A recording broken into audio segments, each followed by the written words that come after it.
John Durkin, for his generosity and support for the Robinson William Grist Mill restoration. Presented to you. Thank you. We are moving. There is going to be a restored grist mill. That's why I'm here in this job. That's why I took the job.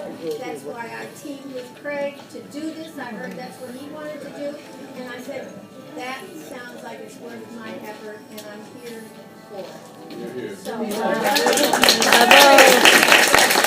Hi there. I'm Bill KEMPNER, and I'm one of the Roslyn Landmark Society Board of Trustee members. And Craig has asked me just to tell a little bit about my experience with the tea house and the grist mill. And I'm pleased to say I'm a native Roslynite. I was baptized in the Roslyn Presbyterian Church in 1954. And my mother actually took me and my sister to the grist mill to have tea with the old ladies that used to serve it there sometime around 1968, 69, 70, sometime in there. So I'm thrilled about what we're doing, and to have it back, it's something very important. It's part of who we are.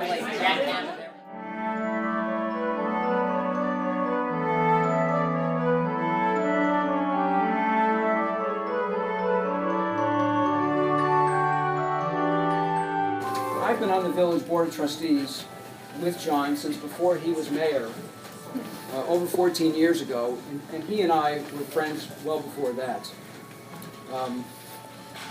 And I just want to say that John has really been a friend to the Roslyn historic community. And in fact, as I'll point out in a minute, if it weren't for John Durkin, we really wouldn't be sitting here tonight enjoying this celebration. I remember in the late 1970s having tea at the grist mill. It was very sunny, but it was already in decay. You could feel it was an ending. It was an ending. I hope there'll be a new beginning. That's very exciting. Something from so long ago is going to be in the future. Yes.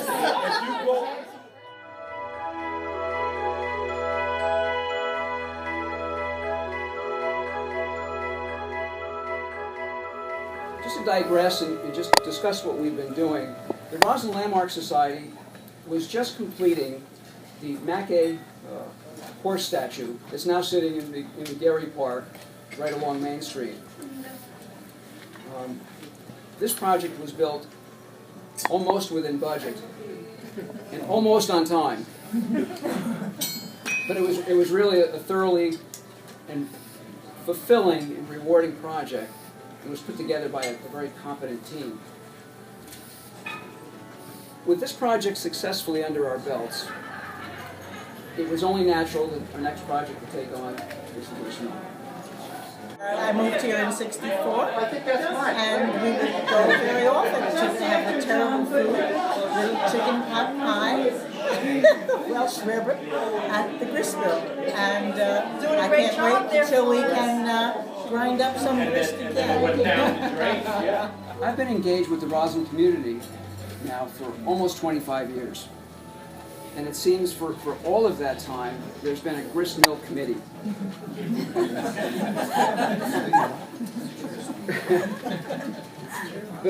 but never with any concrete brick and mortar results. Our new committee, without any baggage from the past, set forward to accomplish the goal of restoring the mill. For many reasons, we knew that it was now or never. The one thing, though, that we did inherit was a roadmap. The Roslyn Landmark Society, with the financial support of the Gary Charitable Trust, funded a comprehensive plan of attack to restore the mill building. This document was prepared by the preeminent and nationally renowned architectural firm John Waite & Associates.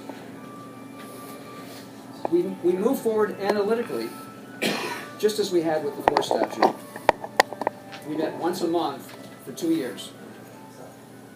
We had a consultant, a part-time executive director, an administrative assistant, and we had 5 trustee directors directly involved participating at these meetings. We also had the involvement of SPLIA, and guess what? John Durkin himself was there at every meeting.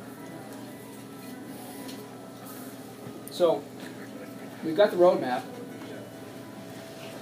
we've got the team in place, we have the moral support from the Gary Charitable Trust, and, critically, we have the cooperation from Nassau County, who just happens to own the building.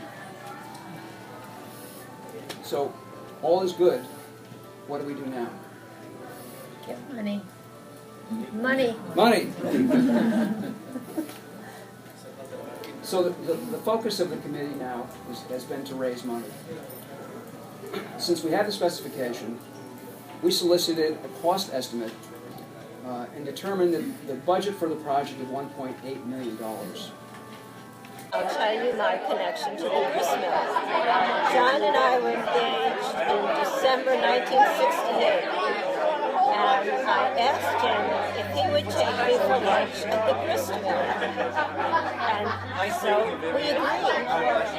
Well, he was in the army at that time. And before we could have lunch, they condemned the Grist Mill, and it shut down.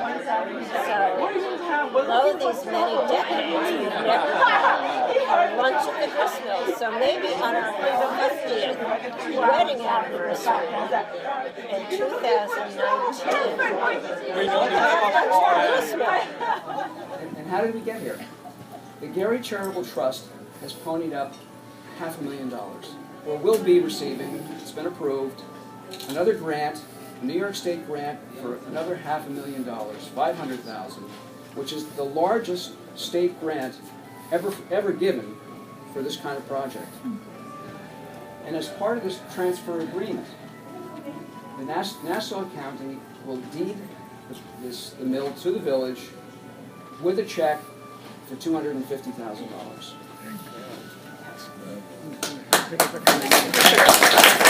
So, my math is correct. We've secured $1.25 million of a slightly less than $1.8 million project. And that's enough to start. Our construction committee is now meeting on a weekly basis. We have 2 meetings, and this project is going to move forward. I'm happy to report. So, John Durkin is our honoree tonight. John and his wife Diane have generously donated all of the costs associated with the fundraising for this event. This, our second major Grist Mill fundraising event. More importantly than that, what John Durkin as mayor has done is John has made a commitment, a political commitment, on behalf of the village to make this project happen. Because without that, it wouldn't go anywhere. So that's the linchpin in this project. So thank you, John and Diane. Thank you very, very much.